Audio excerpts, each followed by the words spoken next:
Okay. Let me see what's going on now. You know, it ain't official till I get my notification. Well, you know my notifications are gonna be first, so let's see. And I already been getting text messages. People wondering what's going on. Why they ain't gonna. Mom said. She said, I'm waiting. Oh yes, my fiance did want to know what's going on, but it's too late. He don't know. What is it on Twitter? There it is. Facebook. You got yours? Yeah. You know what time it is, man. It's Tuesday, my favorite day of the week.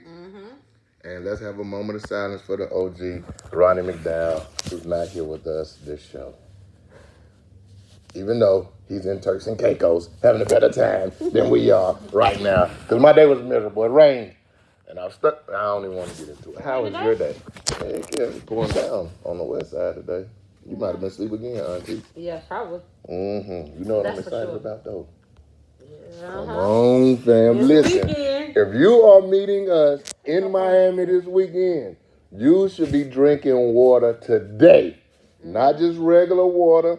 You either need to drink water from a water hose, which I personally prefer, or you need to be drinking some alkaline water to make sure, you know, level 5. Level 5 is what it is. You also need to align your chakras, because everything is going to be out of whack after this weekend. I'm ready, man. Do you know that Rollo is traveling with what I estimate to be 60 pounds of alcohol? How's he getting it? He's traveling everywhere with it. I don't know. Let me take y'all. This is gonna be an old person moment, right? And Rollo, I hate to put your business in the street, but I gotta do it. All right. So you know all the little bottles he been flashing all over the internet, right? So we on a conference call, me, him, and the homie. And we talking about, you know, what he gonna do. He like, you know what, man?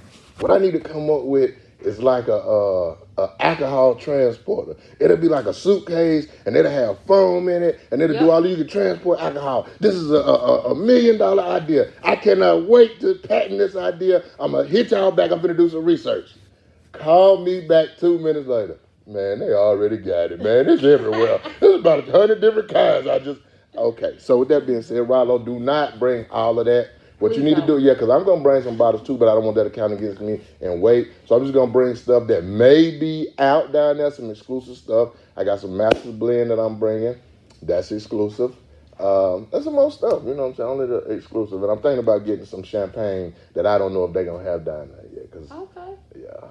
A little bubbly. Also, I'm going to ask your opinion on this because I like to live a baller lifestyle on a budget.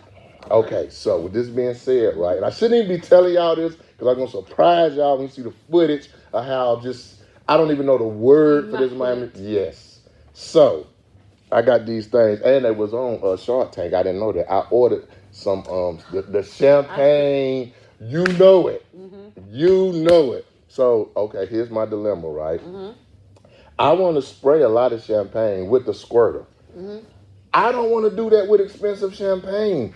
I also don't want to be known as the guy with the cheap champagne. So okay, what? Right. No, we were like, okay, we're gonna pop this bottle. The first one, you just shake it up and let that one go. All right, expensive champagne, right? No, you can't pop a. We on a yacht. Yeah, you definitely okay. Yeah, we can't be popping mad, dog. Yeah, you right. So, well, look, Bel Air. It's not that expensive. It's not I know, that but cheap. then you got those people who be like, look at the Bel Air they got. That's a $29 bottle of Bel Air. Well, then get the champagne, then shit. What we need to do is a flex. You know how people like water down liquor? You think it's Henny? That's what we need. Can you do that with champagne? But once you pop the cork, I don't. No, come on, man. That's where the ingenuity comes in. That we can do something, put it back in there. But you know, maybe if you do pop the cork, pour the other champagne in there.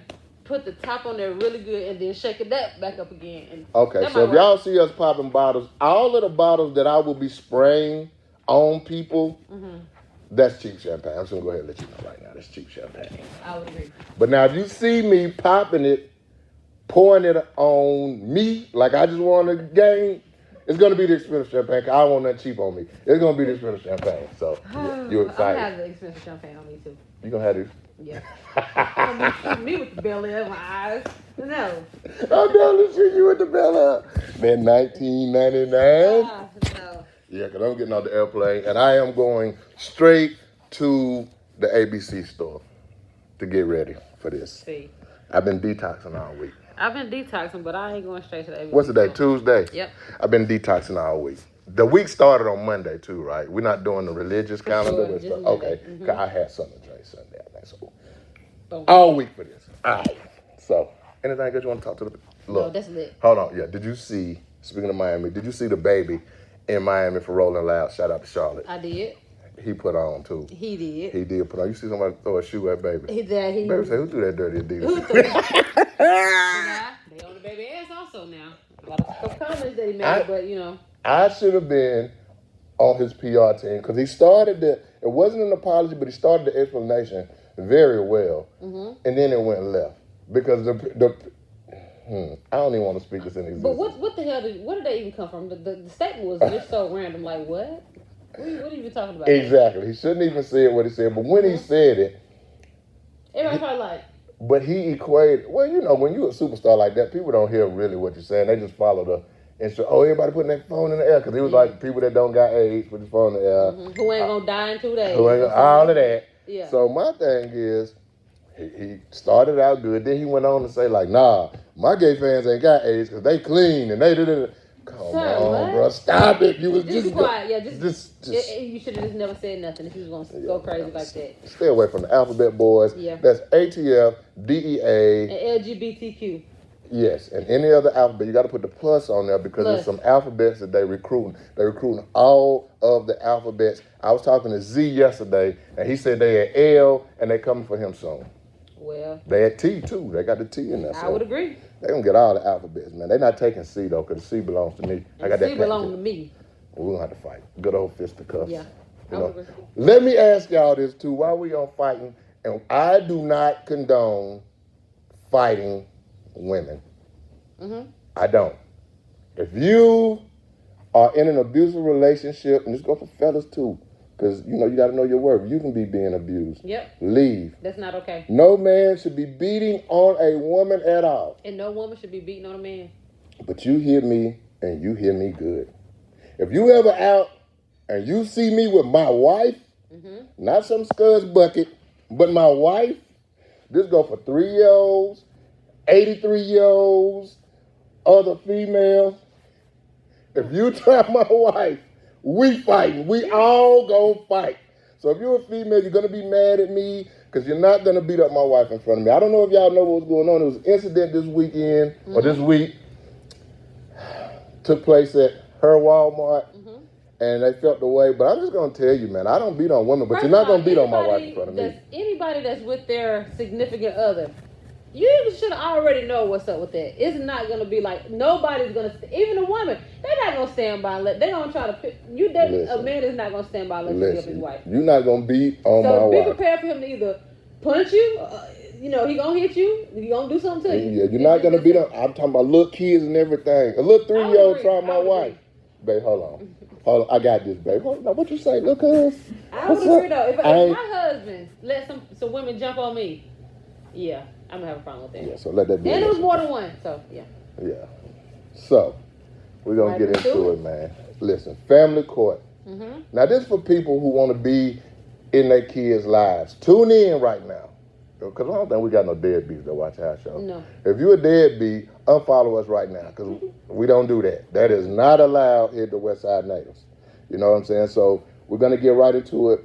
And we're going to be discussing family court. And like I said, this is for people who want to be in their child's lives. We need to know that these judges and just elected officials, everybody involved should put the kids first, their best interests. And we're just going to, make sure that's what's going on because we got some problems down there. We're going to get it straightened out right here on the West Side. Now, don't make it straight for straightening. I was just You wasn't about to say that. You was not about to say that, man. Straighten. And we're going to straighten it because that's what we do at West Side Natives. For Yeah, sure. feel me? So with no further ado, we're going to get into our guests. We have Laninia Deemer. Clap it up. That was a weak clap. What? They didn't clap. I did the round of applause. You did? Yes. I'm going to say it again. Okay. Man. We got Laninia Deemer. Taisha DeCosta. Let me make sure I get this one right. We have Jessica with a K Morgan. And the camera's on y'all. How you doing? Hello. Hello. And for y'all watching, the one that just said hello, that's La Nina. Do not let that voice confuse you. She's a ferocious pit bull about her kids, and we're going to make sure that justice is served. All right. And immediately to her left, and I almost had to spin around to make sure I was saying it right. That is her left. We have Miss DaCosta. How you doing? I'm doing well. How are you? I am well. And to her left, this is the talented, the get all in your business, the knock on the door, the yell at you on the street. If she was for fur, she'd be throwing paint on you. Jessica with a K, Morgan.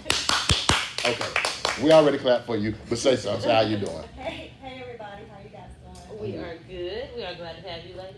I'm glad to be here, and thank you for this opportunity to come out here and to share, our stories and bring light to the family court system, especially here that we have going on here in Mecklenburg County, Charlotte. So my name, of course, is Jessica. I am a certified peer support specialist here in North Carolina. I also am the founder and CEO for Survivors Outreach Ministries. We provide peer mentor advocacy services for survivors of domestic violence. We also do a lot of community justice initiatives and justice seeking. So we bring exposure to abuse and other issues inside that you may see dealing with the courts, with family. One thing, so while I do this type of work, I'm usually out there advocating and sitting next to my own clients and my own peers in their court cases. Well, I myself have been going through a family court case here, and it has got, how can I say this? Honestly, like I'm in the twilight zone. That's how I feel. I feel like I am seriously watching living a Netflix lifetime drama or something. So, and I will go ahead and say that this beautiful woman right here, this is also my attorney as well. So I'm going to kind of go into how I met Ms. Lynn. Well, on March 2nd, so like I said, I'm going through a family court case. There was a emergency custody order motion that was filed in Mecklenburg County by an attorney, a local attorney, high profile attorney as well, who used to be a former judge. And then, so it's called an emergency custody order. And in the state of North Carolina, you can only get an emergency custody order if there is 3 allegations, and help me tell you to make sure I get it right. So if there is physical abuse, sexual abuse of a child, and if a parent is going to, or a party is going to flee the state with the child. Now let me ask you, and I'm breaking it down a little bit. So that's what's that called? An emergency Custody order. Okay. Now the emergency custody order. Emergency is a relative term. Now when we talking emergency, is that like you may have called like, oh my God, he may take the state, and there's emergency action, or is it saying like emergency as far as he may take the state? They put you. So that may be a week. Well, I'll interject. Emergency means just that, emergency. So if you don't really believe that a mom or dad is leaving the state, going on vacation, that's not emergency. And so when we're talking about leaving the state, meaning leaving the jurisdiction to move so as to withhold a child from one parent. So not going on vacation, not, oh, I think this person may go to Florida when in fact there's likelihood of not going to Florida, right? Because their job is in North Carolina. Right. So, and the point of that is so people don't try to game the system, if you will, and try to get another state to hear the matter. And that's really what it is. And just to make sure that the child is in what we're talking now, North Carolina, which is the home state, and that's what it is. So I wanted to clarify that. And what Jessica said is correct.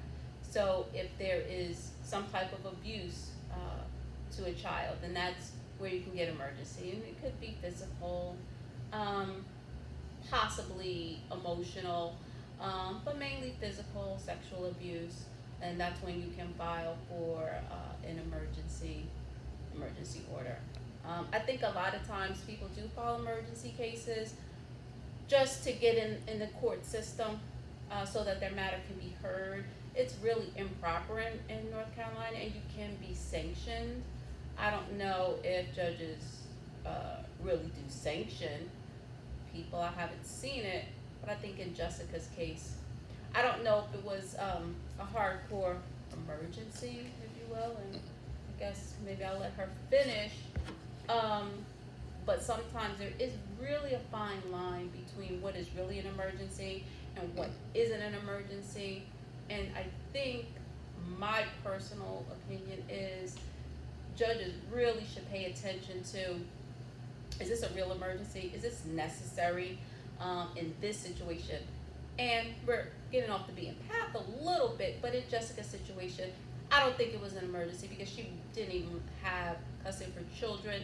It appeared to be more of an abuse by an attorney who was favored by a judge and knew that they would probably get the relief that they wanted to get. Well, since I'm on a roll, okay. So in Jessica's situation, there were some issues with her younger child, and they used those issues to get an emergency order. And some of those issues were, I guess, some mental issues that he was struggling with. And that's interesting because if we think about what's going on today, deviating a bit, right? Simone Biles decided that she is not going to participate in well, it's over and done with, but she said she was not going to participate in the team gymnastics final because she has some emotional or mental issues that she is dealing with, and that is just very real. And we should not criminalize mental health issues. We really need to take it extremely serious. And in Jessica's case, that's kind of what they used to get this emergency motion. Issues that was going on with her child, which to me as a mom, right, I'm a mom first, a lawyer second, that was troubling for me. It just was extremely troubling for me because children, we shouldn't try to use children just to win a case. Like, these are real people, these are real issues, this is very, very real. But I think in Jessica's case, where it really got hectic was the judge's, the attorney's allegations in the motion was that her child, which started this whole chaotic situation, was that her child was in a facility in Wisconsin for sexual inappropriate behavior, which is not true. And so the judge in part granted an order based on that allegation, which isn't true and in my opinion is sanctionable. And so we didn't realize that the attorney amended her motion until we were in court. And I asked the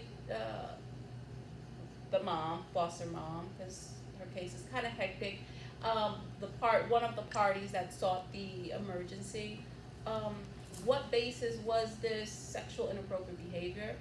And the attorney objected and said she amended her motion. But amending a motion doesn't take away the fact that you said it. Exactly. It doesn't take away from the fact that the judge awarded you custody in part because of that. And then I think we went down this whole rabbit hole with making it seem like a child was, I don't know, like a sexual deviant amongst other things and could not be around his siblings. And it went from bad to worse to WTF is going on here. And I'm sitting here thinking, I don't even understand what's going on here. Why are we even discussing this in an emergency hearing? and Jessica doesn't even have her kids anyway. And what is this really about? Now let me Okay. let me stop you Yes. there, um, because so when you're in these proceedings, it's not like a criminal court. There's no jury or anything like that. You're simply in front of a judge. Correct. That judge has pretty much absolute power. Correct.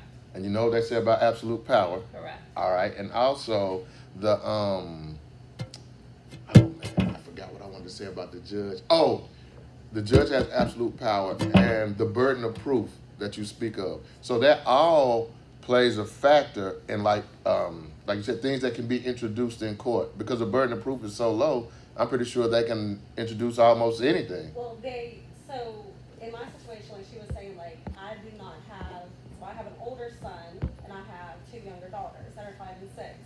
So they went right before the pandemic, there was a hearing, emergency hearing, where my daughter's father had been, he was held in contempt, and the same judge sent him to jail for 30 days for not sending him. So my ex's niece and another family member, relative, had intervened in our custody case. They called them interveners. So, and they were wanting custody of our children. So he and my daughter's father did not really want that relationship. They felt like they were causing more problems than that was beneficial, and you need to let us be parents. And so he wasn't letting them go. There were 1 week in a month that they had got. And he decided to move, got married, went to South Carolina, and they started filing all these motions. They put him in jail for 30 days. And at the time, my ex, he's had his struggles with stuff, and so they falsely accused him of this judge. So she was gonna give him weekend jail time. This is in October 2019. Give him weekend jail time, and for the 30 days, instead of 30 days for the contempt. However, the same attorney that's filed this motion currently stood up and argued to the judge and wanted him to go to jail for 30 days, which caused him to lose his job. Wow. My children were with his wife in South Carolina, and Wisconsin told me to go get my kids. I was living in Wisconsin at that time. I moved up there for work and so forth, and with my son, he's the oldest, and couldn't get my kids because of the South Carolina, North Carolina. They filed an emergency order at that time to get emergency, and it was granted by the same judge. So hold on 1 second, Jessica. So were you at that hearing? Yes. Okay. So We were there, and then we came back to court February 14, 2020. We were going to, it was just a temporary hearing. We were supposed to have a trial, then the pandemic happened. So my children got stuck there with them the entire pandemic. But if we back up, because I've been Jessica's attorney on and off for a couple of years, and so at the hearing, I guess maybe that is really the hearing that maybe started everything. At that hearing, Dad was, and yeah, he did get sentenced to 30 days in jail, and that's not even my client at the time. There was contention that blew my mind, because while I do believe that a reasonable judge would have found him in contempt, right? Because there's a court order, you have to adhere to the court order. If you don't like the court order, there's measures that you can take to deal with it. However, I don't think the punishment fit the crime. Like 30 days, and his attorney argued for every other weekend. The judge kind of made up her mind, and then one of her favorite attorneys stood up and persuaded her after she changed her mind, which threw me for a loop, and the judge was fairly new. I don't know, my instinct said, like, this judge I don't know, that just didn't seem right. And that started everything, because at that moment, because Dad was in jail for 30 days, the interveners filed for emergency custody and were able to get emergency custody. And I remember being at one hearing, almost kind of arguing for dad, like, but mom can have, he's not going to be in jail. He has a wife. His wife can take care of the children. She's been party to this action for quite some time, but the judge really didn't want to hear it. And I think that's when it really started. Then I don't think Jessica thought this was going to be as chaotic as it was. She figured, okay, well, these my kids. I can do this on my own. And then, we kind of like parted ways, and she went to handle it herself. Then February, I guess, 2020 happened, which I'm not sure of the specifics because I wasn't at that hearing. But I don't even think the specifics matter because we are where we're at now. And I think we're talking about absolute power. Mm-hmm. That's what you said. And I strongly believe that if you are in a position of absolute power, you need to take your job very seriously. Yes. And you said something just a minute ago that was even more relevant, is that a judge in family court, you don't have a jury, right? Mm-hmm. So if you have a biased judge, you're pretty much screwed because she's the judge, the jury, like God. I mean, quite honestly, all of those things, if you don't have that separation, Mm-hmm. a judge cannot like you, but if it's going to the jury, it doesn't really matter that much. Exactly. You're speaking to the jury. And so in Jessica's situation, it really got bad at the second emergency hearing because the judge said some things that was, in my estimation, inappropriate, not based on facts. And I asked her about it, and there's a change.org video out there. She pretty much said that Jessica's a liar and that her son was in a facility for sexual inappropriate behavior, that Jessica said that. And I said, Your Honor, when did my client say that? And that kind of started us down this rabbit hole. I guess, how dare I question God, right? Because that's who she really thinks she is.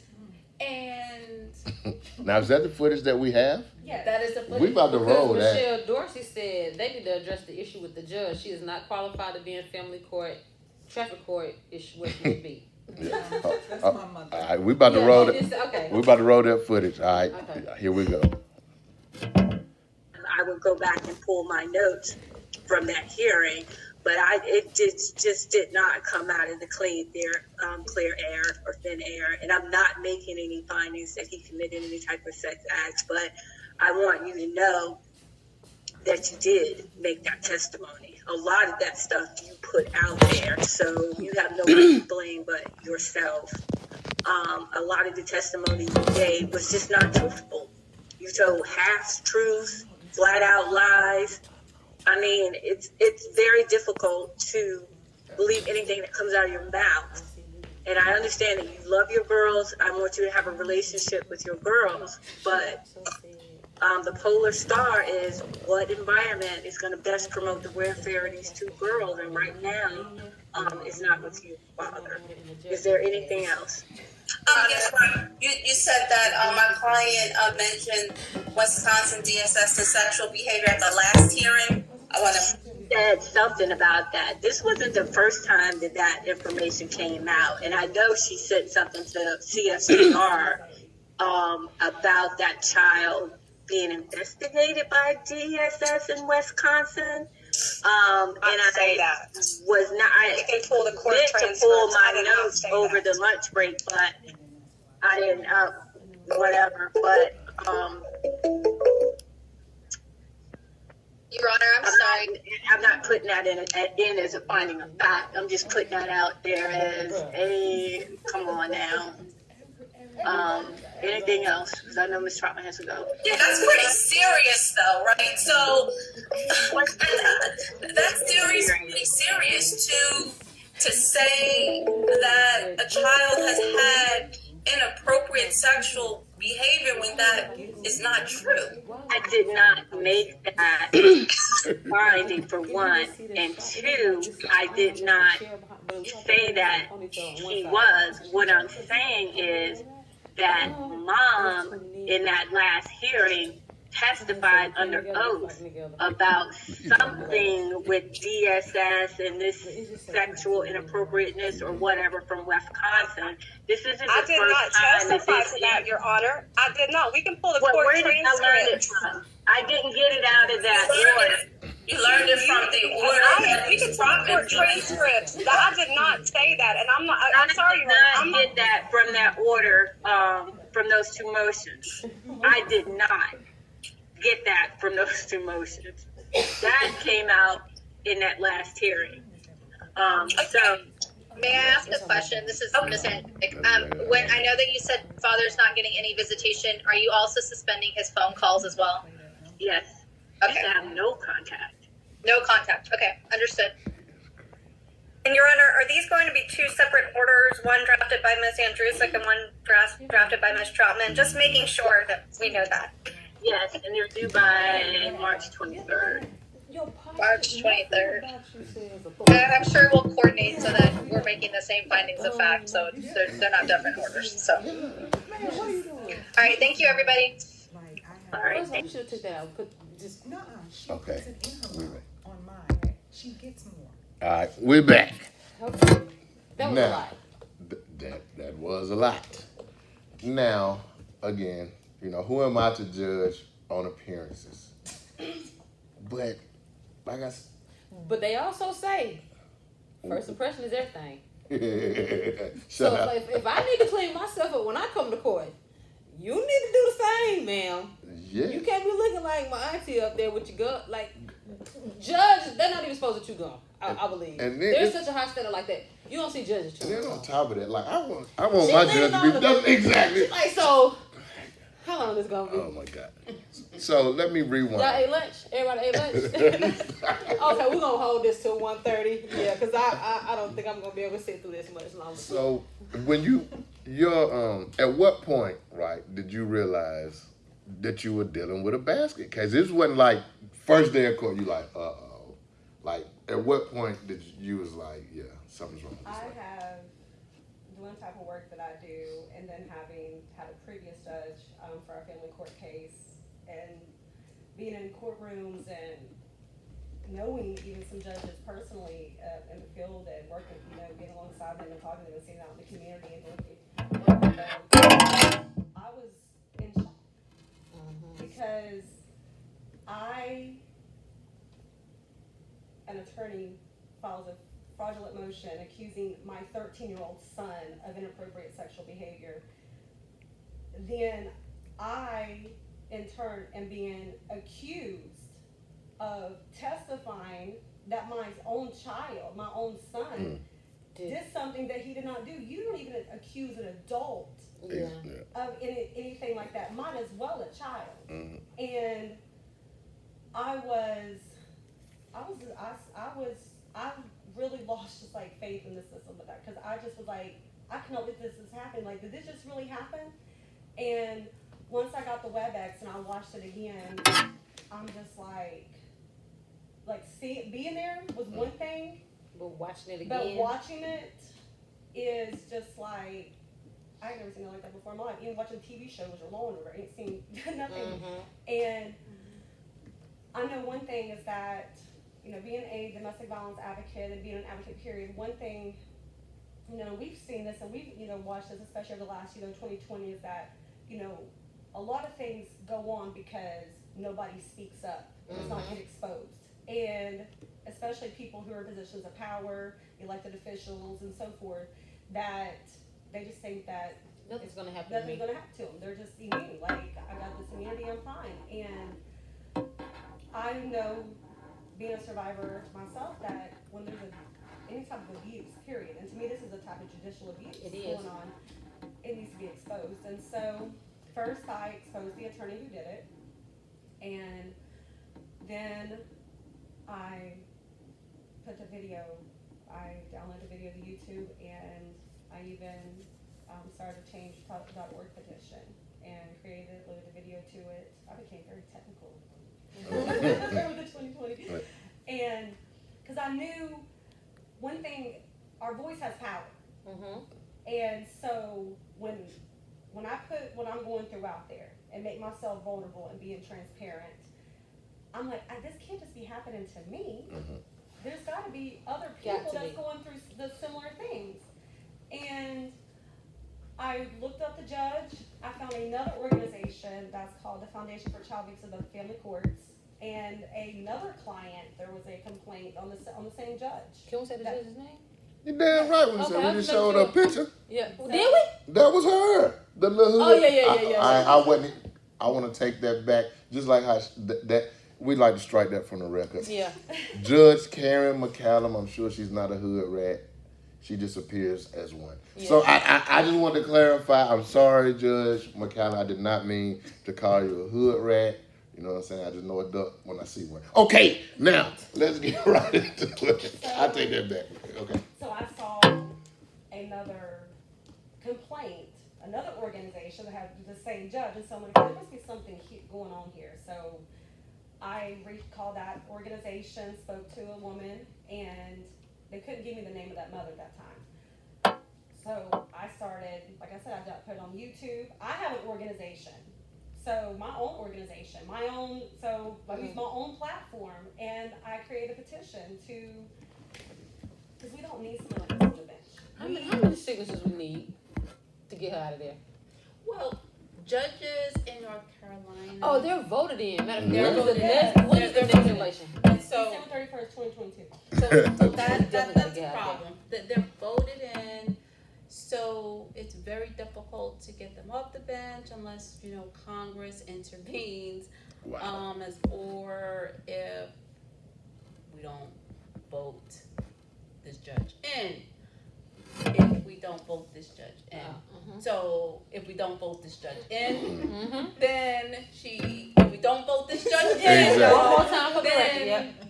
she won't be the judge. Don't know if she's if she's gonna run unopposed or whatever the case may be. But I will have to say, I'm proud of Jessica, and I'm gonna say I don't condone violating orders. I don't condone doing things illegally. Actually, I don't even really condone talking negatively about judges.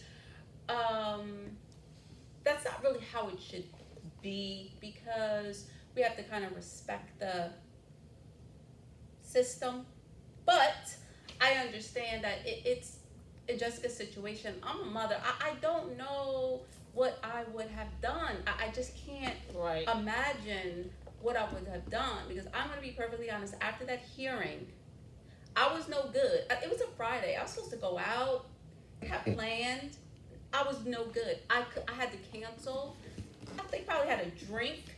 I didn't even know how to process this, and I genuinely was concerned about Jessica, and I felt like, what is going on in our system? Because I'm always telling clients, no, we're not going to talk about judges. We're not going to do this. We're not going to do that. We have systems in place so that this is legit. And then I started questioning the system, which isn't even good, right? Because if I'm questioning the system, and I know Mecklenburg County has some great judges. I haven't gotten everything I wanted in every single case, but I respected every judge's decision, because while I disagree, in hindsight, I'm like, okay, well, that makes sense. That's how they came up with that. But here, I can't comprehend it. I don't even understand it. It just blows my mind. It really does. And then we had a motion to recuse, which totally went haywire, with both of us being held in criminal contempt, or having to appear before the judge to say why we should not be held in criminal I contempt. don't know what we were in contempt for. Let's just say Jessica did not appear. I'm an officer of the court, so I did appear. I didn't get an order. And, well, neither did I, but I was held in criminal contempt. And in that hearing, she's talking about my client, and she's talking about a bunch of things that happened. But if I write a 5-page letter to the court on um, um, ethics and Wow. and right and courtroom behavior. So let me ask you this: when you write said letter to the court, right? You're not writing it to like an office where it goes. Technically, you're writing it to the judge, right? I don't know who I would be writing it to Mhm. because I'm not writing it. Right? So I'm just dealing with criminal contempt, and it has to take another course, and I have to go in front of Superior Court and deal with it. But looking at it, it's not right. I mean, my whole contempt was kind of crazy. I couldn't even put a case. I couldn't even So all argue she has my to say case. is you're in contempt. That's it. It's Well, you go nothing to court. You go to court and say why you should not be held in contempt, and I tried to do that. One client was there supporting me, and she told me that the judge interrupted me like 44 times. I never got a chance to really fully explain. no, because she was like, denied. And I'm like, no, I need to do this. Denied, and on and on and on. So I don't understand. I do feel like I'm in a twilight zone. I think Jessica is. I admire her because if you don't stand for something, you will fall for anything. And I honestly don't know if I would have the strength and courage to do what she did. I honestly don't know what I would do. Like, I don't know. And you don't know how you would handle a situation until you're in a situation. And so this case is just problematic. I think when we have judges that believe that they're above the law, that's a problem, right? Because the judge she's out there. She'll talk to me any kind of way she wants and interrupt me. And I'm sitting there thinking, if you're going to do that to an officer of the court, then you're definitely treating someone who is pro se and doesn't have an attorney and doesn't really know their rights 10 times worse. And I mean, I don't have to think about it because I've seen it in action. Oh, I can see. And so I think I can definitely see. yes, Everybody's in contempt. oh yes. So And on Everybody up here is in contempt. everybody Correct. up here is in Right contempt, now. and she's on Yes. she's on probation over I'm there on by the probation. judge. Now let We in me. family court. We in family court. Remember the show? yeah, We she in giving family out court. Yeah. criminal She activity. thugging. Now. Yeah, so I got 30 days in jail, You suspended, right? suspended sentence. Because you don't know how you can do I was hard gonna If time. I right? What happened? You don't know how you can do hard time. Listen, Uh-oh. I was sitting there. I turned to my client. That bailiff was back. I was taking my engagement ring off, unlocking my phone. I'm not writing a letter because the cause was bigger than me. And if I'm gonna sit up here and say, I'm sorry for what I believe is right, then all my clients' cases just fall by the wayside. And sometimes a cause is bigger than yourself. No so doubt. I would have done 30 days. Okay. She in there getting some soups, eye care packs, and whatnot. Yes. Now, Miss Deemer, Yeah. now you've been held in contempt. I have. Now, you're pretty mild-mannered and, Easygoing. easygoing. What did you do in court? Because we've heard some things on the street. We did some research, so we want to get your side of the story. What happened? Well, in my case, my child's father abandoned our son 5 years ago, and our son was only 2 at the time, and he just basically popped back up. And 5 years later. 5 years later, our son does not know him. He's 7 years old now, and he took me to court for criminal contempt, saying that I violated the order, when in essence, he just stopped picking him up. Because in our case, he didn't need me to have visitation with our son. He picked up and dropped off at the daycare at the time. My son was still in daycare. And so he just stopped picking him up from the daycare. And he took me to court for criminal contempt for not letting him know where our son was now going to school, because he's no longer in daycare. Because Right, that was 5 years ago. And because he didn't get his visitation, that he didn't take advantage of. For 5 years. For 5 years, and then some other stuff he made up that about doctor's appointments and things like that. And the issue that I had with this judge is I was pro se at that particular time, and he had an attorney. Hold on, you were what? Pro se, What meaning does that I was mean? representing myself. Okay. Because I had spoken and had consults with other attorneys that said, you don't even need us for this. This man has been gone for 5 years. Duh. This is easy. Right. You know, like You don't you need- go in there and tell, you know, you've been taking care of your kid. He has not been there. And so I'm like, oh, I can handle this. I had all of my little papers, you know, all of my, you know, several copies, you know, you have to make, I was ready. And she basically, the judge didn't look at any of my evidence, didn't accept basically anything that I was trying to present. And it was email. So it wasn't like it was, you know, inadmissible types of things. This was emails between him and I. And so she would take it up there and kind of, you know, whatever. She wasn't reading, Yeah. she wasn't looking Yeah. at it. And he gave this huge story. Oh, I've missed my son and this and that. But the thing about it, what really threw me is when he first came into the courtroom, he stated that he had been a wreck and a mess mentally for 5 years. And then you want to come back now?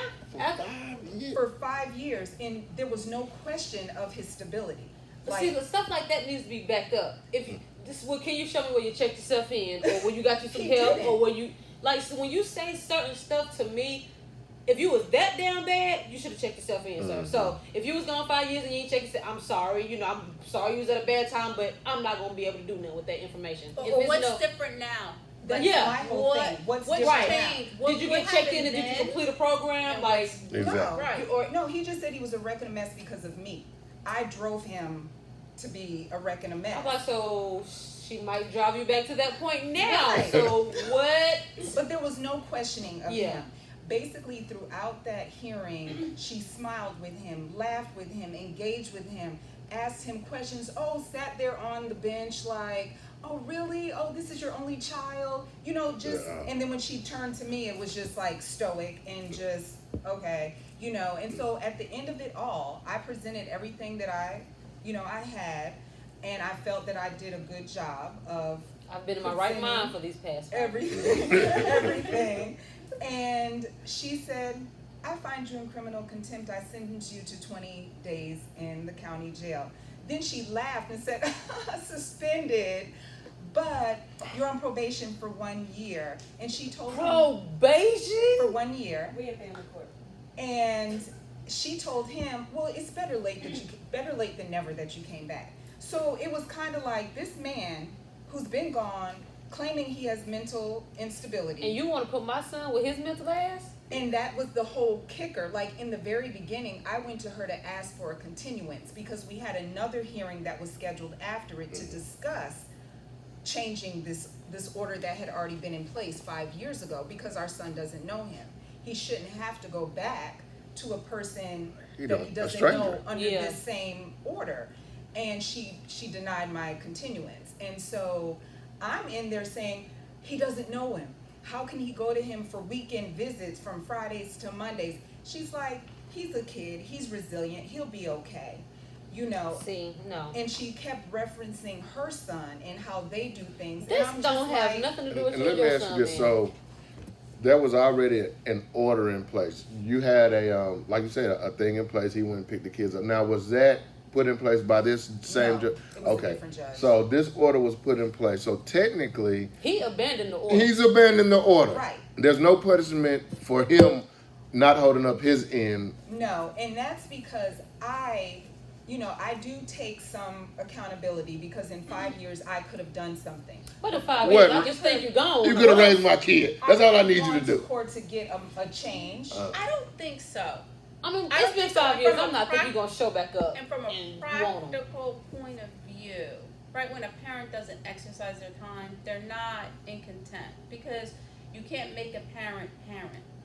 If you would have called my office, I would have said, we're not going to go to court to change an order if a parent is not even coming to get 'em. participating. But hold on, let me rewind right there, because people say that all the time. You can't make a parent parent. All right. So if a father abandons his child, is he not making the mom a parent? Yep.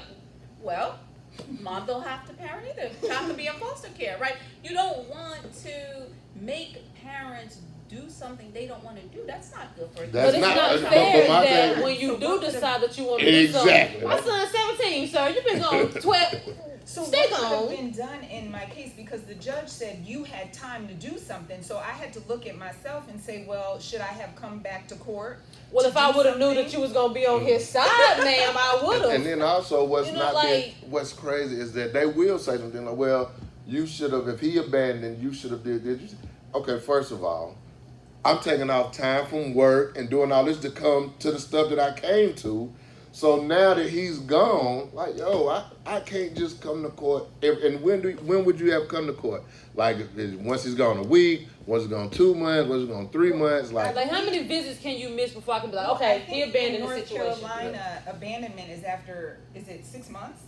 Or is it sooner? It's 6 months. Abandonment is around that time, Mhm. but I don't see a practical reason to go to court. exactly. Pay an attorney, Mhm. deal with Just the to say he ain't stress. been coming. Maybe he'll come. Right. Like if that of show interest, then okay, then maybe you file a motion to modify it at that time, and have dad say why Why he haven't wants been to coming? modify the order or what's going on. I think that's kind of that's makes Yeah. no sense to Yeah. me. It Let- just Yeah. doesn't make any I got sense. a question too, from a legal standpoint, right? I'm in family court. First of all, I spoke with Lanier about this, and I said that I feel like a certain amount of compassion should come Yes. in a family court. It's two Absolutely. people fighting for children. There's gonna be some emotions there. Mm-hmm. Okay, so from a criminal standpoint, if I'm found in contempt of court for fighting for my child, or whatever the case may be, when they run like a background check on me, is that gonna be on there? No. Oh, Because woo. even though it's criminal contempt, it's not the same as a criminal charge. But the jail I would go to would be like the same jail though, right? It's the Oh, same. okay. It's the same county jail. Yeah. That's crazy. And that does go on your record, right? If you get No. arrested, it doesn't? Well, because if you're in contempt, like they're taking you right then and there. Just Are you booked and all of Yeah. that? Are you fingerprinting Exactly. and Yeah. stuff? If you fingerprint, you in the system. It's gonna say contempt. it doesn't Contempt show. of court. It doesn't show up on a okay. on a Okay. background check though. That kind of contempt. Oh, okay. Even Even if though, you're in- even though for the you know, record, I would wear that one on the background check. I was fighting for my kids, bro. My And that's the kids. thing. I don't know if this guy on here is a paralegal, but he says family law paralegals here in Charlotte are nothing. Charlotte and nothing but the truth, and I'm hearing these sorry ass judges. And then he said a judge just gave our client's daughter to her father because she was poor, in the judge's words, and he only wanted the child because he didn't want to pay child support. Like what? And that's usually how it is. So It's- since I put this, so putting this on YouTube and Change.org, we're the unfortunately there's some other parents that have contacted my organization, have reached out or tracked me down on Facebook and social media, And hold on, not to cut you off. Is that Survivors Outreach Ministries? Yes. I got that on the screen right now. This is just like CNN. Go ahead. CNN, we got you running on the bottom. So they, and here in this area, talking about the same judge, what's going on, and primarily this judge, and then some other issues that is going on in family court in front of other, especially with how, when there is a situation with like domestic violence involved, you have different systems that are in place. So you have family court, you have DSS court, and then you have criminal court. So they frame the problem. So if you have, or there's a family custody issue, you have children with, and if someone's being abusive, each one of these different courts are governed by different statutes, right? That's words, right? Statutes. And so they view the problem different. So in criminal court, whoever the person is that's being victimized or being abused, they're the victim, and the person who's being abused is the perpetrator. Then you have family court, where even if there is domestic violence or abuse or something like that involved, that still gives both parents have a right to parent their child, even with allegations like that. And You know what I do? I'm gonna say this. I really, really, really, really hate DV court, and it's so hard when you have children involved because I'm just gonna say it. Say it. Some women are lying in DV court. Yeah. To I think you should go to to jail for get that too. custody. If Right, you- I agree. So Anything that I find is false, it should be a punishment. You So know? I am on the fence about not allowing a parent to parent because you're in DV court. You know, there has to, some of it has to give. We need some hardcore proof, right? It's too easy to be convicted in DV court because it's really civil.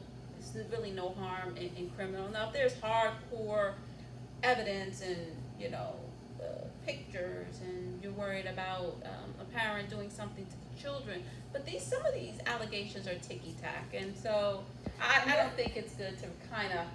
And so that's where the issue lies, like what she was saying, is because sometimes people do make the false allegations about there being domestic violence. And that's why I think it should be more like a harder punishment for people that do that. Like, because it's too easy to be like, oh yeah, he raped me, did 10 years later, he done did 10 years in jail, they find out he ain't. Like, what? And so because of those things, No. when there really is situations where there is abuse going It's on, hard. where there is child abuse going on, where there is a substantial risk to children because of substance abuse, drugs, and so forth, or whatever else, it's not believed. And then you have situations to where, because of these other things, this person is not being honest. Because it's not just, we're not just going to like sit there and throw, that it's just men who do abuse and stuff, because women can be abusive too, and also abuse their children as well. What happens is that it's not heard. And so you are forced to co-parent with a person who is dangerous in family court. But if you send the child there, for example, to that parent and something is going on, if you send that child there and something happens, then here comes DSS over here When saying I tried that to you tell have y'all. neglected you're neglecting your child by sending them to the other parent, and then they come and take the kid, charge both parents with neglect, and usually it may be the other parent, the mother, whoever, that has to sit there and. So it is just such a contradiction, and it's not clear to the court, and we have situations to where, and with this judge and with the family court system, it has the lowest burden of proof of any court out there. It has the lowest burden of proof compared to criminal court, compared to DSS court, and in our situation with this judge, we have all of us. There's more. So in my case, my children's father, he was in contempt and went to jail. I'm being threatened with contempt. I think I'm on my fourth contempt threat, or maybe 5, probably be 5 after the night. Let me ask you. And Go ahead. she's in contempt. So she just put everybody in contempt. All of us are in criminal contempt. We're in family court, and then she's on probation. And that's how I found Jessica, because I felt something was wrong. I just felt the way this judge was ruling didn't make any sense to me, so I started researching, and I found the same complaints and all of this, and then I found Jessica's petition. And I said, oh, somebody's trying to get her off the bench. Let me go in and sign this and see the other comments, and it was similar to my whole situation, that she just kind of rules on a whim and what she wants, how she feels that day or whatever. And so I looked and found Jessica, and and then we came together, and then we're finding more people who have been, I will say, abused by this judge. Just her practices are tearing families apart. And children, and so we're the adults and stuff, but and then the main people who are being harmed by the judge's decisions is the children. I have this judge who accused. Unfortunately, he was at home that day because it was when the hearing happened, because there was a COVID outbreak at the school, and we're on WebEx. That's what they're using right now for court. He was in another room, and I'm on the laptop. My son heard this being said about him at 13 years old. Wow. He has behavioral issues. Yes, he has ADHD, oppositional defiant disorder, those things. he's never harmed his sisters. Wow. He's never harmed his siblings. He's hearing that. Yeah. He has a complete mental breakdown. And my son right now cries. He's 13 years old. He is in his sister. He curls up in his sister. They have a bunk bed in the room and sleeps and cries because he misses his sister because this judge took my time with my children away. I only get 8 hours every other week. Yeah, the with guy my said daughters. this story sounds just like my client's. Mhm. My client child's father, and sounds like the damn same judge. And this is, Yep. I have to watch my son cry and miss his sisters. I am being I'm gonna say this because I am being discriminated. I Let me am see what being, she's gonna say. this is a form of discrimination. I am being denied the right, care, custody, control of my children based upon the fact that I have another child Yes. with mental health issues. And this judge said, wasn't in that video, said that my son's behavioral issues was a prerequisite for sex crimes. So What? so you view that mental health, if you have a mental health diagnosis It's or illness, associated with because him during the pandemic, he was out with a friends, it was about the 4th of July, they accidentally caught a shed on fire. Everybody in the world was protesting at that time, but they didn't mean to, but everything was on fire. And they didn't mean to, and so the cops came, the kids was in the neighborhood, they were wilding out, zoomed out, everything, and the cops, I think they were just trying to teach them a lesson, but they started yelling at the police, they say that all the adults do it, because it's a 2020 protest. And so he says something, the cops arrest him, take him to behavioral health, and looked at it like, the kids are having a hard time right now with the pandemic, with schooling, with homeschooling, with Zoom, just it's too much. And he would stay in a facility. I think it was the best thing for him. It was recommended. I thought it was the best thing for him.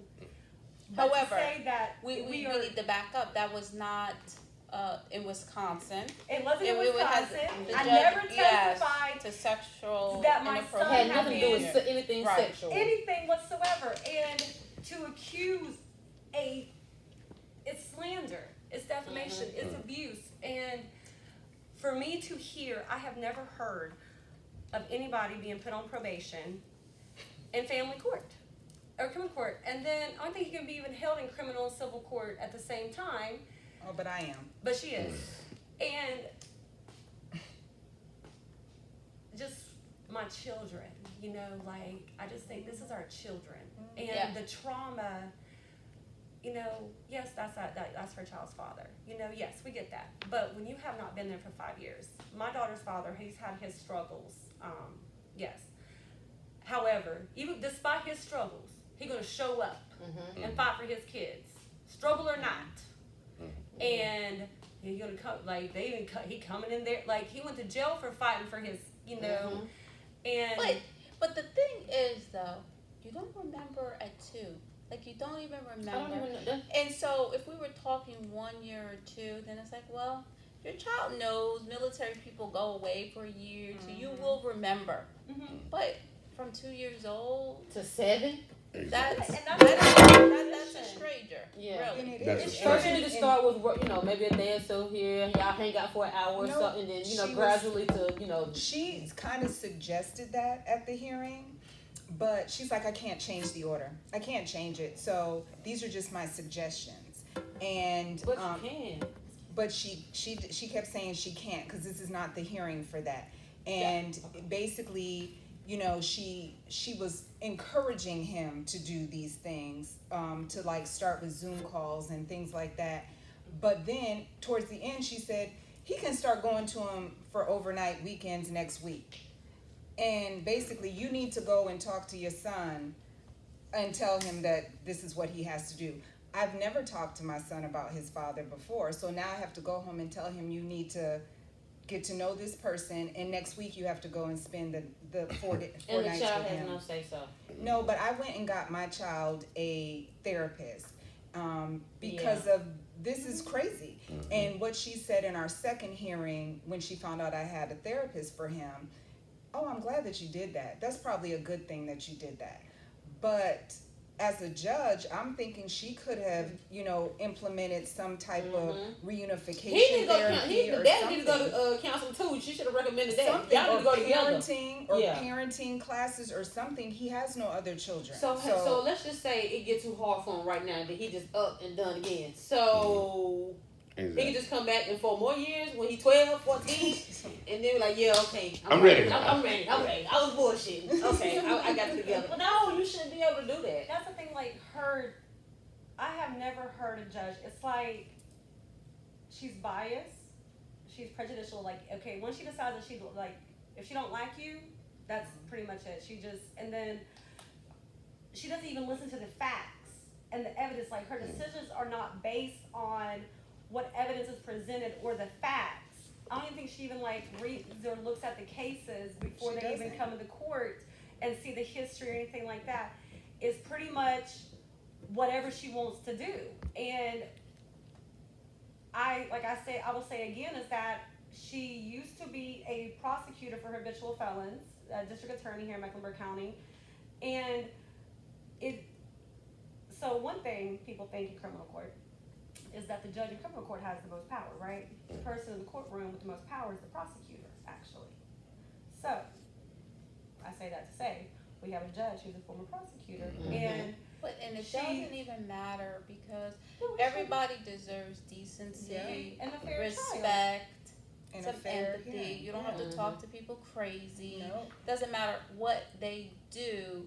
Everybody deserves respect, even the felon. Like, Yeah. And So- that's the thing, because you're a like, prosecutor, we you have shouldn't so Yeah, many you're right. great judges here in Mecklenburg County with Charlotte, North Carolina. We have some amazing judges, some judges that I absolutely respect. I see their character and how they rule, and they treat they show that they wear that impartiality when they walk into their courtroom. Their character, their demeanor towards the attorneys, the people who are in front of them, and I have never got the feeling that besides until this one, that a judge had any disdain or ill feelings towards, and you can clearly see that in her comments and so forth. We have a right as people. People who voted her You're an elected what I'm official. saying? Wait, when is the election? One more time. December what? December 31st, 2022. We gotta get her up out of there. but we don't That's know when her term ends. That's when the term ends. Okay. right? So For whoever election- wants to go ahead and start campaigning, because we need another judge in there. So I have a question. So anybody who feel like they have any type of issues going on with the judge, like what do they do? Like This particular judge? any judge. Any judge. Judicial commission, right? Is that what it is? That's not That's gonna be no weak easy because she process, said though. it takes an act of Right. Congress to get them But off you the can make a complaint. You can file a formal complaint. That's a little But it's dangerous not too. just any frivolous. Okay, so Right. just because, okay, I don't like how the judge ruled Yeah. my case because, truthfully, when you Don't have waste when people's you, time. okay, so if you have people in front of you, you don't have to like the ruling, okay, but if Right. the judge makes If a it logical fits, it reason, if they look at the facts, if they look at the evidence, they make the decision based upon the law, the Yep. statutes and things that are in place and stuff, you don't have to like it, but they followed the law. Yeah. They respected the law. So it's not just, oh, I have a problem with the judge, she didn't do something Right. that I wanted in my case, and so forth like that. No, there has to be a real bias, a real form of misconduct and stuff like that to thought, like, you can't just file to the commission just because I don't like how my case turned out. Because really, if someone is impartial and you're going in front of a judge, especially in a family court case, both people, it's not a win-win. The only person who really wins is the child. Both people, there's high emotion, they go through divorce, you're angry and stuff like that. Both people should be walking out of there not really getting 100% what Should they be a want. little To be upset, fair, yeah. to be a little Now upset. let me ask you this, and Yeah. this could She be said she wanted to work. this could be a little I don't know, complicated, but you have other children, how does it make you feel, and like what are some of the things you've been through as far as like mental fortitude as to, first I'm dealing with this person, this crazy person, which is the child's father. Not even crazy, but I'm dealing with the A high child's father. conflict Yes. situation. Then I go to someone who I feel would kind of straighten it out or at least bring structure to what we have going on. I be doggone if you ain't That's crazy. why So, the kids be getting missing. but at I would times, definitely take my child yeah. and get missing with them. But my thing is like, as women, first, how did it make you feel for like a woman to do that? And I know that before a woman to do that to you, and also for just like A black I left. I ain't even want to go there, but I'm just saying, even the way that should be woman code. Period. But hold on, and also speak to the point of how. Like y'all still got to go on. I had a rough day at court. I had a rough day preparing for court. But I still have a child to raise. Yep. It's very, very stressful, and you try to contain yourself because you still have to raise your kids, and you don't want your kids to feel all of this angst and all of this, turmoil that you're going through. But kids do pick up on that, and for me, my daughter is old enough and she was here and noticed, saw everything from the first time. And so she's in therapy as well because this affects her too. When her brother is gone and, he comes home and he's raging out because he has now some anger issues, because he doesn't have control going with these people that he doesn't know. So you should probably go back to court like, yo, ever since he been going over there, nigga been show. Like, no, it's like seriously because it's something. He's not fucking with it over there. He don't like it, or maybe we need to take a step back and just do this one day because this has been happening since it's been going over there. This is, She can't do that because there's a court order and then she will be in jail for 20 days. She's on suspended sentence. She has to walk a straight and narrow. For a whole year. You got to put up walk straight narrow. Well, I'm supposed to be up for a review in 6 months. 6 months. Who know? You're like, what's your probation for? Yeah. Depending on who your attorney is, that you may have, it may be a year. So, I know. depends.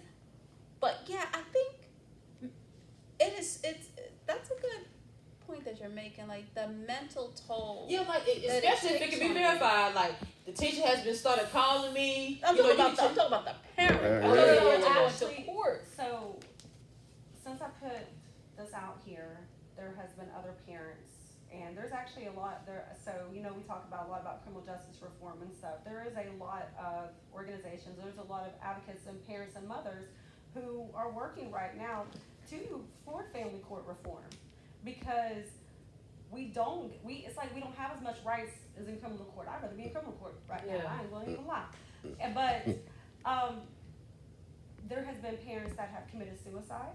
Yeah. There was a man who actually lit himself on fire in front of the courthouse, being alienated from his child.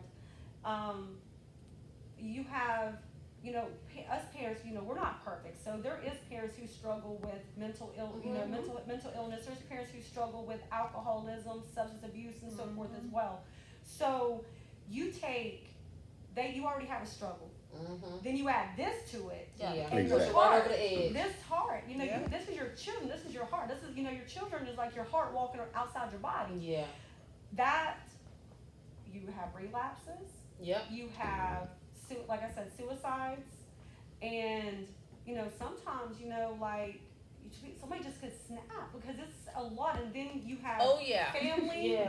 Family. I've been thinking about the snap, honestly. No, okay, I am not gonna snap. Surprisingly, I've been kind of calm, which is kind of like scary, but I'm processing and strategically thinking about, the next step. But going into that court, when I think about this judge, and I've had people reach out to me and that they're going through some things, and I'm thinking, are these metal detectors calibrated properly? Because I am thinking seriously that someone is going to come into that courtroom and lose it because what people want. You want an opportunity. You want a fair chance. You want to tell your story. You want to be respected. You want to be heard. And I went to the contempt on my own, and I think like in 1 minute she's like denied. And I'm like, no, I need to finish. It was about 3 minutes 56 seconds. Yeah, I need to finish. And it was like this constant interrupting, and I couldn't finish. At one point, I had to sit down. I think I turned to the side, counted in my head, and I had these voices going on in my head. I'm very serious, y'all. I was thinking Michelle Obama. She said, when they go low, we go high. I'm thinking, okay, Taisha, when they go low, we go high. And then I heard some ethical classes the day before, so I have that. Remember the cause. When they go low, we go high, because it's very real when someone is coming at you and you don't have an opportunity to be heard, and when you don't feel respected. So I hope I hope no one snaps, but that's very real. I can't say, I can't lie. I'm now that court's in session, I'm a little paranoid. I'm thinking like, okay, someone's gonna go postal up in here, because it's just unreasonable. And I mean, I know someone who had to sell their house. Was like, oh, child support, the figures are wrong. She about to go to jail. And like everybody's about to go to jail, and you know, even if you want to appeal, who has like $15,000 to appeal, but it's very real. So I'm hoping that no one really snaps. I mean, because mental illness is very real. The brain is very fragile. But I'm not saying that in a bad way. Yeah, this can cause mental illness. But I'm not saying it in a bad way. I want to say like your mental stability. Yeah.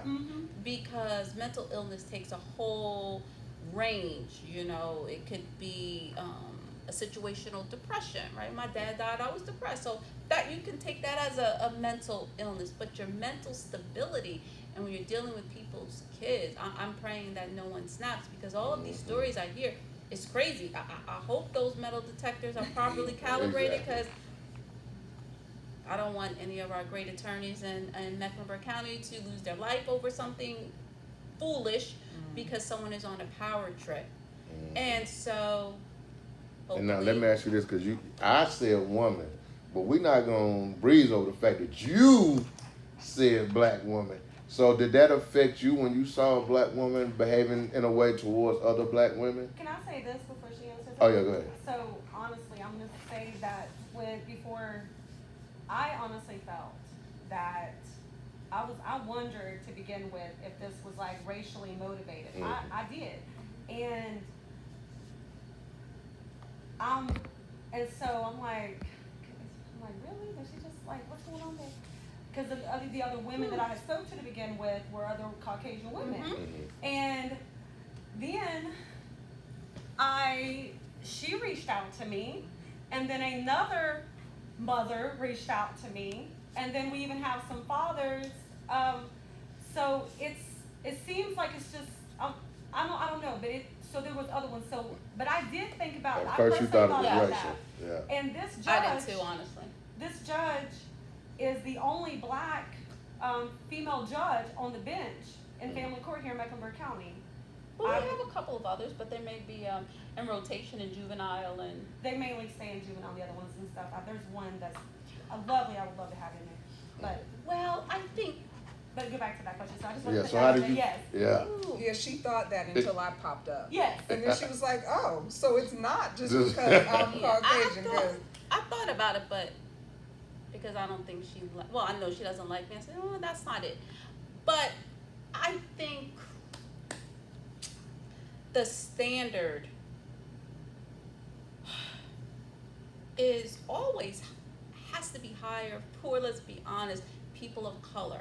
So we're already not supposed to be there, right? Like, I mean, I've had like people question like, you're an attorney, like I don't know, like paid to get this like past the bar, and I'm like, I went to Rutgers Law, but where did you go? But we're not gonna go there, right? And so you always have to feel like you have to be better. And I think people are like looking at her like, see, that's why y'all don't need to be there, because you don't know what you're doing. And it's hard and it's hurtful, because I think we've just become like we've come so far, and it's like taken away from us actually belonging, right? And talking basic stuff like chewing gum. I am beside myself when I see that, because even when we have WebEx, right? When I'm in my house in WebEx, I don't go in the kitchen and start drinking my tea out of my mug because I wouldn't bring a tea mug in court. I don't go drink my Dunkin' Donuts because I wouldn't bring that. I bring water because that's the only thing I would bring to court. I don't have my kids running around because my child isn't an adult, but he got common sense to know if I'm working, you're not running around in my space. And the chewing of gum, I don't even understand that. It tore me up. It trips me up every time because It's I'm a like, I don't even constant- go it's to a court constant thing. chewing I would gum. have held her in contempt. It's I would. I said, Your Honor. It's just disrespectful, unprofessional. It's all of that, you Yeah. know. So and it's sad. It is. On some days for me. It's just so sad, and I struggle because I want to support our people, right? Like it's hard. It's hard being a woman, period, right? And it's hard, I think, being like a woman of color. So I'm always wanting to support, right, women. Like I'm always wanting to support people of color. Like it's great that women are on the bench because there's not a lot of women partners in big law firms. So it's hard. It hurts my heart to see this going on, especially because it's a woman, and especially because it's like a woman of color, and it's kind of sad. So I know that I think I have that in the back of my head when I'm in court. Cause like I don't want to go ballistic and lose it, and then be like, yeah, crazy black woman. Yeah. So I have Michelle Obama. Like when they go low, we go high, and I try my best to have a certain level of professionalism and decorum in the court. And if I can get a little dig in every now and then, I try and kind of keep it moving. Okay, now let me ask you this: from an attorney standpoint, like, how often outside of the courtroom would you interact with a judge? Is it just maybe in passing the courtroom, or is it like a thing where, you know, we all eat lunch at this place, or we kind of run into each other, or is it a lounge, or there's no contact at all? We never see or speak with judges or whatever. Because I want to ask, is there any time where you may be able to pull it to the side like, yo? Well, I'm not from Charlotte, right? So I'm from New Jersey, and so I'm kind of like a loner. So I'm not hanging out with any. Not even hanging out. Lawyer, That's what I'm judges, saying. and don't I'm talking see. about like even in like a cafe, not even hanging out. Just like there's never any interaction, or there wouldn't be a time when y'all in the elevator together, more than just like a random chance, like, yo. No, you can't really have ex parte communication with judges and say anything. they might not know what expert. Oh, ex parte communications like outside of court, without another party, without the parties present, because you don't know what can be said. That could be deemed improper. Oh, I found we know all about that. But I think that's.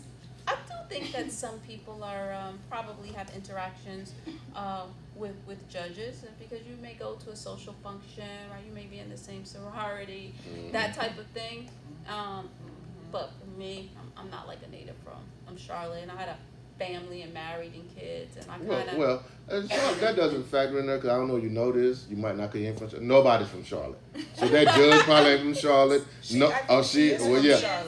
probably the only person in the courtroom that's from Charlotte. Nobody's from here. But so okay, I was just saying go to from law a school professional. in North Carolina, because if you go to law school in North Carolina, then you still have a connection, right? Like you have, like if I was in New Jersey, like you have your people you went to law school with, and you're chatting it up elsewhere, kind of like an outsider, period, like on all fronts.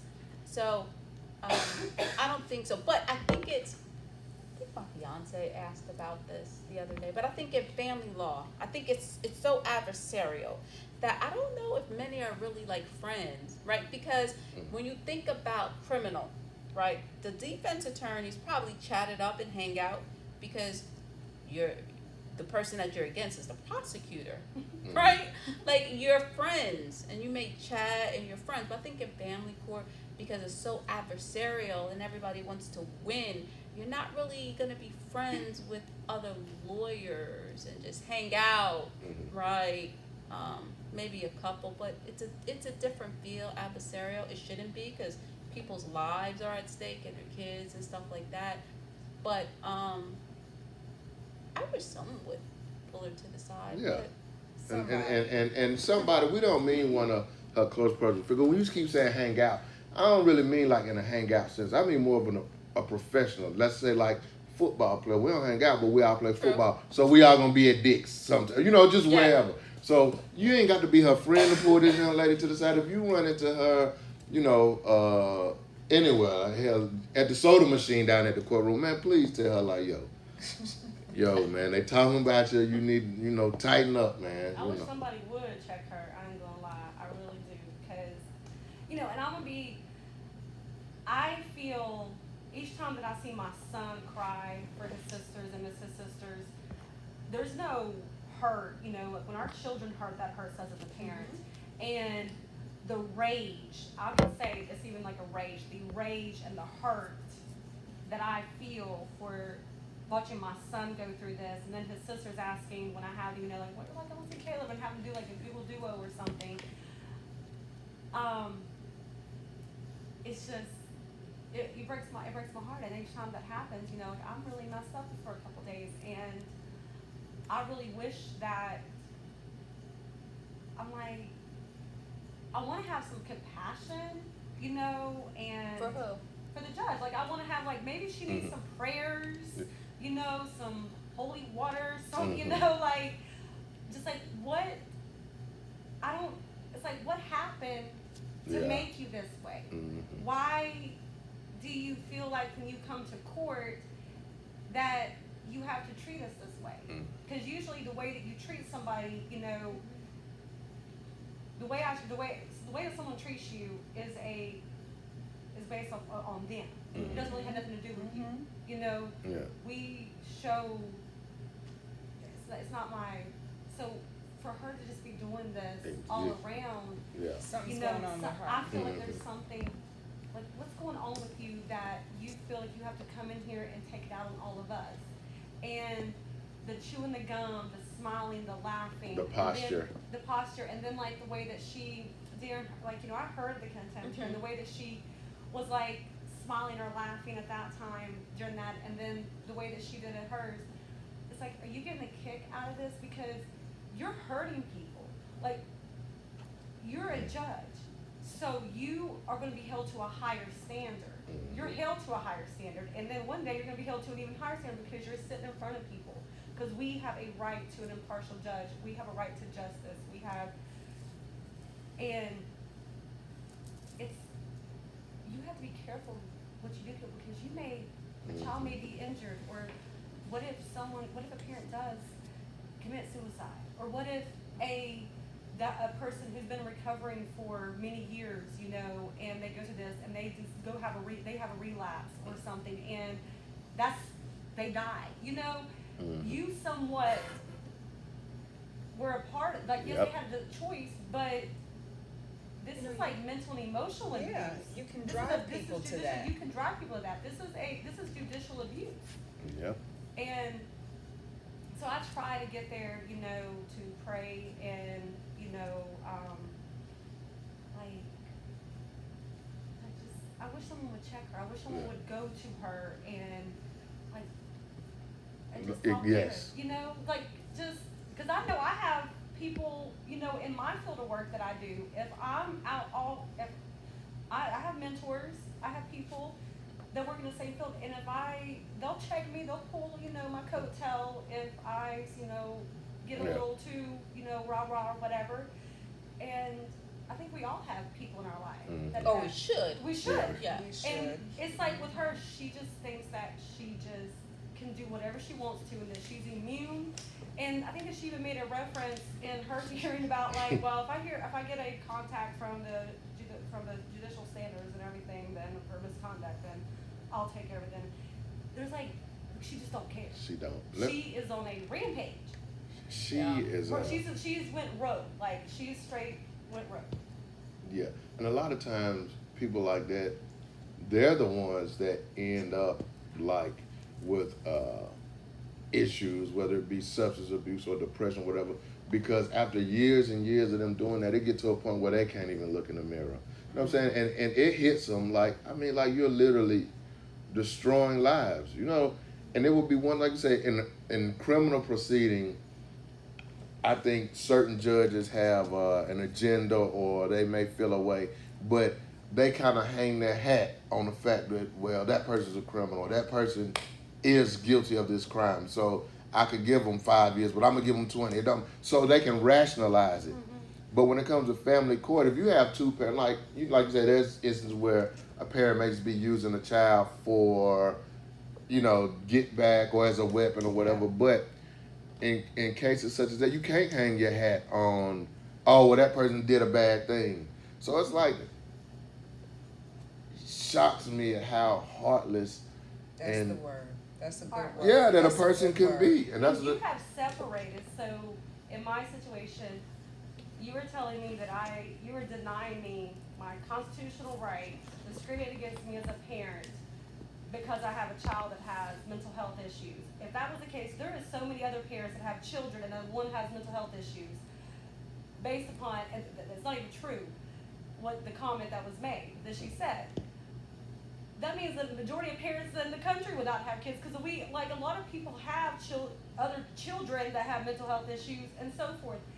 So I have so it's that, and then I have two little girls. They're 11 months apart. They are separated from each other. So I have my own son who misses his siblings, and then I have two beautiful little girls that are separated from each other, based upon just because I have a child with mental health issues and because of what this opposing counsel's attorney falsely accused my son of. And like we said, she went back and amended the motion after she found out that I filed a bar complaint against her. So this is heartless. This is sad. And, we're not just cases. We're not just, to pocket, for you to get money and stuff like that. These are real, you're messing with people's livelihood. They're messing with their families, their children. And then, as far as the records go, is this is it public record to where they can get how judges rule on each case and her statistics on how many people she find in contempt? Like if she's found 200 people in contempt and the average is like 8, you know what I mean? Like, is there any what do they call it?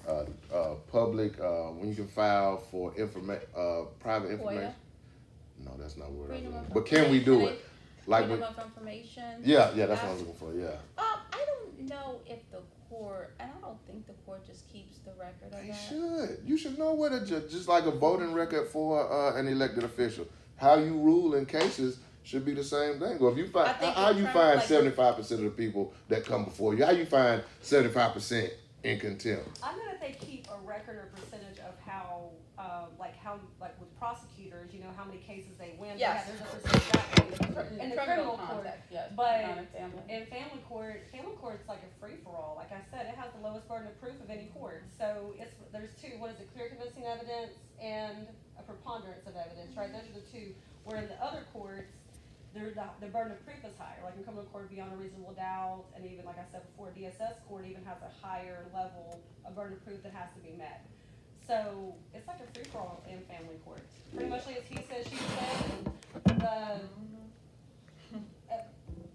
like hearsay, and just, it's a mess up there. It really is. We would definitely need family court reform.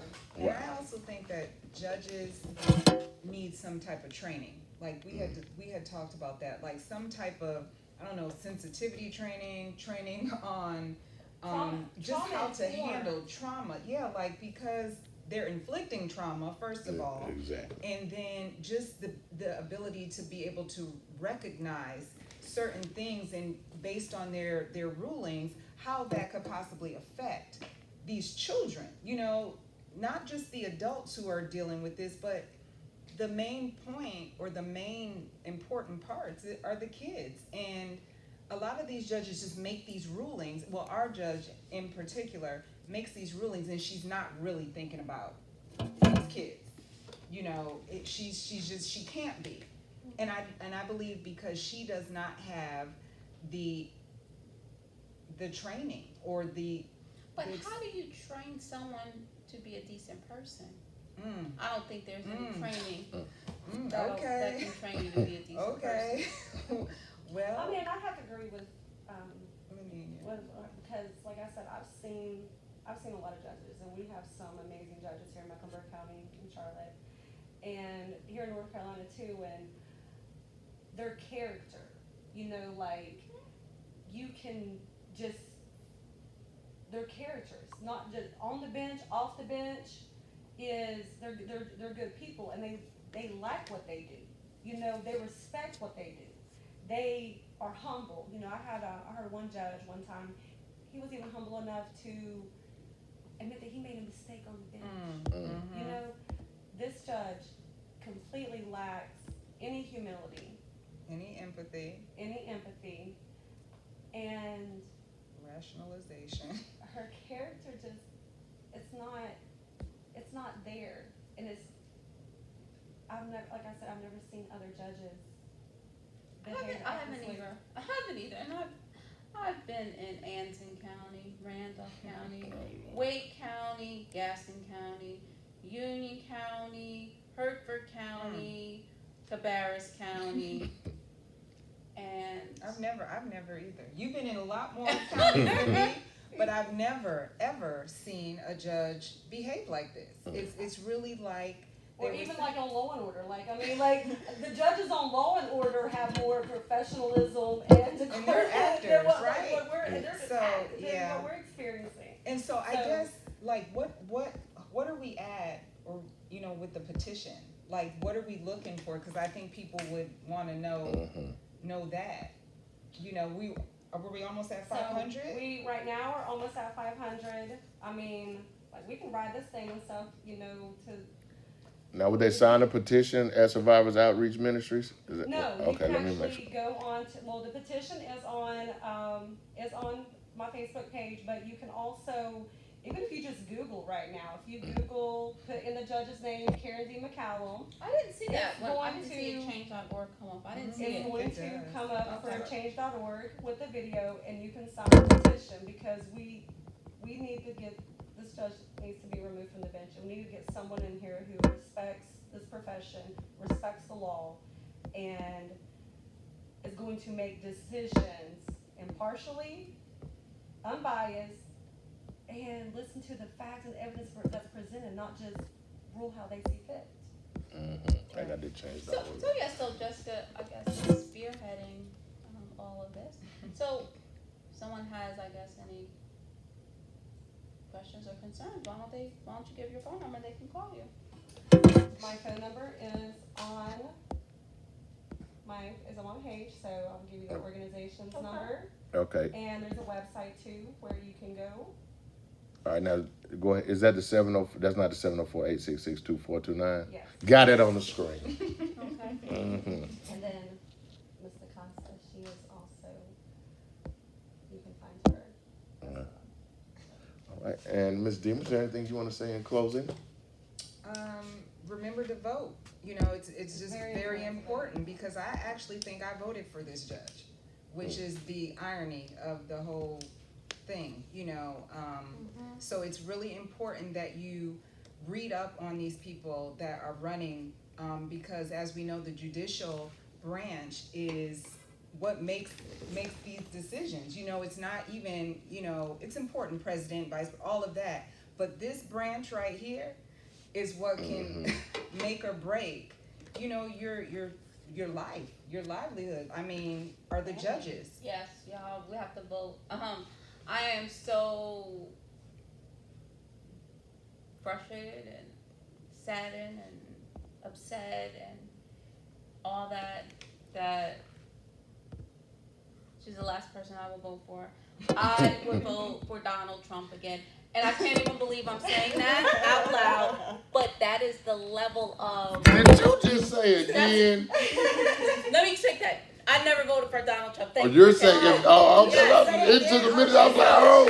I never voted for Donald Trump. I'm saying I would vote for him to be A president again, Leader. Okay, yeah. To get rid of her. Exactly.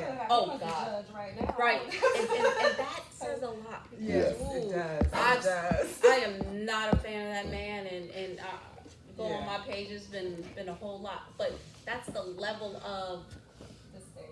yes, it's very real. It is. probably mutual, and that's okay. But But have there's to really vote. not a valid reason. I absolutely agree. My reasons are very valid. Right, Absolutely. but on her end, it's On not her a valid end, reason. I agree. There's no valid reason. Yes, we have a valid reason, but I don't know what I did. I just know that it just broke my heart to be falsely accused as a mother of testifying something so horrific about my own child. And I even have the court transcripts to present it to the judge. It's just, Yeah. All right. Well, we're closing. Thank you guys for tuning in. And we're also going to do, and maybe next week, definitely in the next 2 weeks, we're going to do a special on the Black Caucus and who they endorse. Stay tuned.